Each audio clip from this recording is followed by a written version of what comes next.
dirigé à l'époque par l'empereur de l'Éthiopie Haïlé Sélassié Ier Loya, regroupait 32 États indépendants et avait son siège social à Addis Abeba en Éthiopie. Son objectif initial est de tourner la page de l'histoire coloniale et s'aventurer vers une autre direction, celle de réunir les pays africains, de promouvoir la solidarité agissante, de coordonner et d'intensifier la coopération pour une réelle impulsion du continent.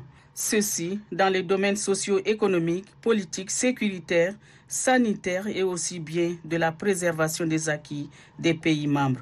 Pour y arriver, l'OUA avait mis sur pied plusieurs composantes qualifiées des forces. Malheureusement, elles n'ont pas pu remplir les conditions ou encore enregistrer le succès qu'espéraient les pères fondateurs de l'OUA, dont l'impact sur le terrain était négativement jugé.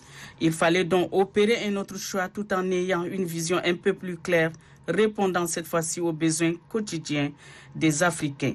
Un regard critique a donc permis de dégager des faiblesses relatives au fonctionnement, au non-partage des mêmes valeurs et à l'insubordination de certains fonctionnaires de l'institution. Des raisons fondamentales sur lesquelles l'on va s'activer pour créer en juillet 2002 à Durban l'Union africaine. Les anciens pays membres de l'Organisation de l'Unité africaine y sont naturellement reversés. De 32 pays membres, l'on compte de nos jours 54.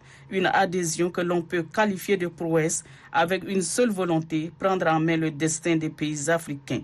Et ce, grâce à la signature de la charte de l'Union africaine.